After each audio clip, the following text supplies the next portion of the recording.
Hey everyone, welcome back to Ancestral Healing. For those that are new here, my name is Petra. I've been on this animal-based journey for almost 4 years. For the first 2 years, I was strict carnivore and my mind and my body healed in incredible ways. Within the last 2 years or so, I've been able to reintroduce a couple of non-animal based ingredients, and that's because I focused primarily on healing my gut at first. I primarily eat animal fat and protein, but once in a while, I will garnish my plate with a little bit of organic, local, and seasonal vegetable like a squash or a sweet potato or a plantain, depending on my mood. I will also occasionally eat organic fruit that is seasonal. A lot of our videos on here are tips and tricks of the carnivore diet, recipes for carnivore diet, keto, animal-based, lots of meat recipes, lots of creative carnivore dessert ideas, a lot of helpful advice that comes from our own journey, and we've also been talking a lot about the importance of healing your gut before and if you want to reintroduce other foods. If you're a strict carnivore, keep going, keep at it. These videos can still apply to you. I drop a lot of value that we can relate on. Just because I'm not 100% strict carnivore all the time doesn't mean that you can't learn from me and I can't learn from you. Feel free to check out our ebook, A Guide to Ancestral Healing, in the description below if you're looking for a little guidance on how to begin your own healing journey. So it's the beginning of February and I've had some time to reflect on 2022. What goals I've accomplished, what did I achieve, where did I come short, did anything unexpected happen that I hadn't planned? We've had some major life shifts in the last year or so, moving countries, but overall it has been a fantastic year. So I started writing down my accomplishments, and initially what came up was to write down my financial accomplishments. Did I do well enough this year? Is there room to improve? Did I work hard enough? These are some of the questions that came to mind. There is this societal pressure that I'm sure we all feel to earn a specific amount, to reach that point where you're self-sufficient, whether it's to get a promotion or elevate in your own business. I am sure that many of us have felt this pressure to progress a little bit more in this field. But as I sat there journaling, another more important thought came to my mind. I realized that in 2022, my parents officially threw out seed oils from their cupboard. I know it sounds kind of funny, a little silly. How is that an accomplishment? How is that such a big deal? Well, it really is. If you knew the person that I was in 2019 when I first went carnivore, you would understand how big of a deal this is for me. I have been preaching, literally screaming at the top of my lungs about the dangers of seed oils since 2019. Anyone that knows me knows this. Now, I may not have had the best approach at the beginning because frankly, I was enraged when I first found out how dangerous and toxic seed oils are. Here we are 3 years later and my parents no longer use seed oils for cooking. Sure, they may still eat seed oils when they buy packaged food from the grocery store. This is true. I have caught them. But the fact alone that they do not willingly purchase canola oil or sunflower oil is huge. To me, this is a magnificent accomplishment.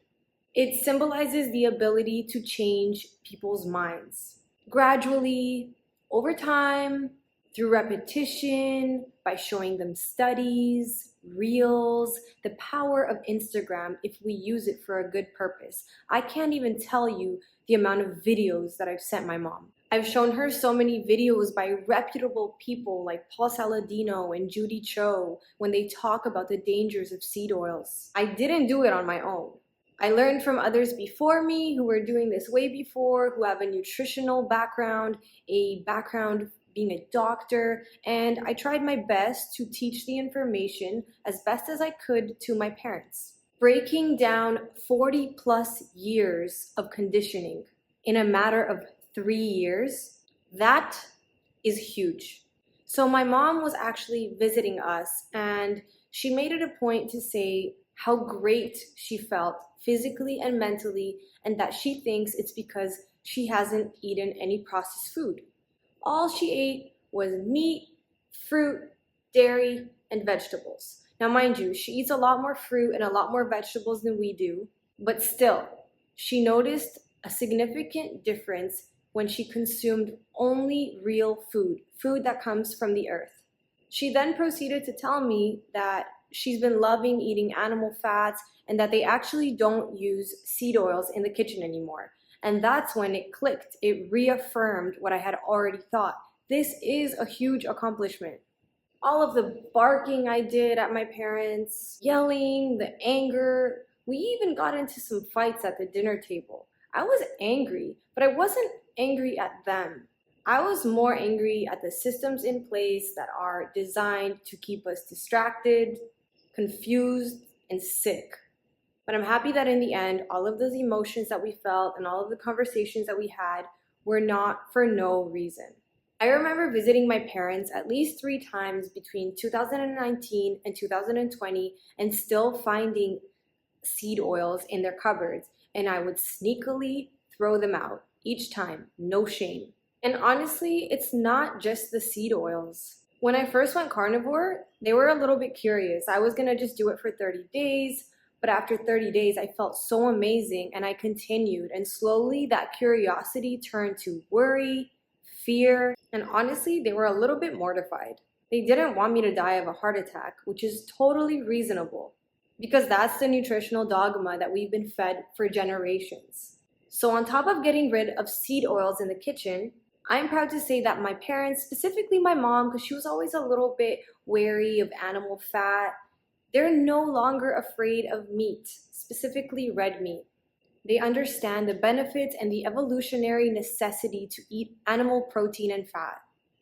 I guess I made this video because I wanted to share with you that sometimes accomplishments can look different. It doesn't always have to be about where you are financially in life, what you own. It can also be how you've impacted people, and that deserves recognition.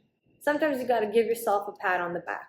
But sometimes these things take time. Some of us get it right away, but for others, it may take a little longer. It may take a little patience. My goal for 2023 is to bring a little bit more awareness about the ingredients of the products that they consume.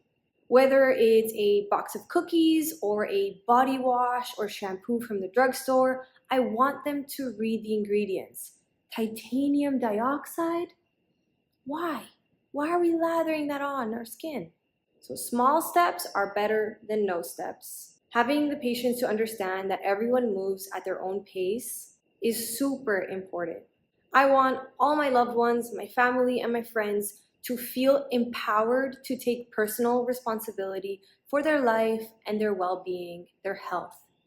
So I hope you guys enjoyed this video. Let me know what have been some of your personal accomplishments for the year that just passed.